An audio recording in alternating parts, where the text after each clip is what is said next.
देखिए यूपीएससी ने 2025 प्रीलिम का आंसर की रिलीज कर दी है। अब यहाँ पे भी एक कंट्रोवर्सी राइज हुई है। देखिए आप एक्सियोम 4 है, स्पार्डेक्स है और गगनयान है, तीनों मिशंस हैं। तीनों मिशंस क्या ये एनकरेज और सपोर्ट करते हैं माइक्रोग्रेविटी रिसर्च की? हमने सभी ने माना कि ऑल थ्री है, तीनों सपोर्ट करते हैं।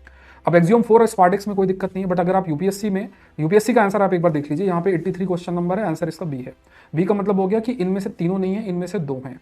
अब यहाँ पे देखने वाली बात यह है कि एक्सियोम 4 जो मिशन है, एक्सियोम 4 अगर आप इसरो की वेबसाइट पे भी जाएंगे तो यहाँ साफ साफ मिशन मेंशन है कि माइक्रोग्रेविटी एक्सपेरिमेंट कंप्लीट हो चुके हैं। यहाँ पे इस तरीके से अगर आप ये स्पार्डेक्स मिशन में इसमें भी आप इसरो की वेबसाइट पे जाएंगे तो यहाँ पे पोएम 4 है जो कि इसका हिस्सा है, और यहाँ पे भी ये माइक्रोग्रेविटी रिसर्च में रोल प्ले कर रहा है, माइक्रोग्रेविटी एक्सपेरिमेंट में ये रोल है, यहाँ साफ साफ लिखा हुआ है। तीसरा देखिए, गगनयान प्रोग्राम को एक्सटेंड किया गया था 18 सितंबर 2024 के अंदर।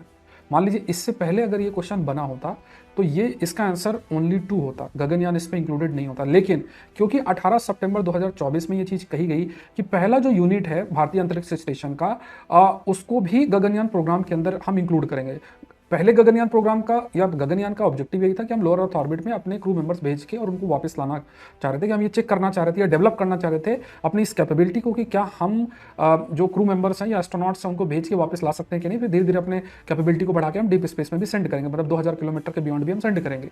अब क्योंकि गगनयान प्रोग्राम के अंदर ये भारतीय अंतरिक्ष स्टेशन का जो पहला यूनिट है इसको भी हमने इंक्लूड कर लिया, इसका मतलब गगनयान इनडायरेक्टली सपोर्ट और इनकरेज कर रहा है किसको?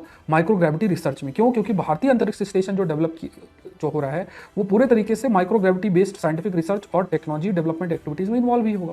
ये साफ साफ आपका मेंशन्ड है इवन पीआईबी के अंदर। इसके बावजूद भी यूपीएससी ने आंसर इसका मतलब इसका आंसर ओनली 2 दिया है, मतलब इसके यूपीएससी के अकॉर्डिंग एक्सियोम 4 और स्पार्डेक्स ही हैं, गगनयान नहीं है। अब इस प्रकार के जो अपडेट्स अगर यूपीएससी अपने आंसर्स में नहीं कंसीडर करेगी, क्योंकि 2 नंबर है, किसी का सही होगा किसी का गलत होगा, बट आप इमेजिन करिए 2 नंबर और नेगेटिव मार्किंग अगर आप इंक्लूड कर ले 2.66, कितना अधिक गैप क्रिएट करता है। यहाँ आधा आधा नंबर, एक एक नंबर, पॉइंट्स में नंबर्स में भी हजारों लोग ऊपर नीचे हो जाते हैं, मतलब कम ज़्यादा से जो लिस्ट में नाम से कोई बाहर हो रहा है कोई अंदर हो रहा है। तो ये एक मैटर ऑफ कंसर्न है। अगर यूपीएससी तक ये मैसेज जाए तो ये बहुत इंपॉर्टेंट है कि साइंस एंड टेक्नोलॉजी कंटेक्स्ट में एक क्लैरिटी के साथ जो है, अगर ऐसे क्वेश्चन तो थोड़ा एक्सप्लेनेशन भी दे देना चाहिए कि भाई क्या कंसंट्रेशन रखा जा रहा है।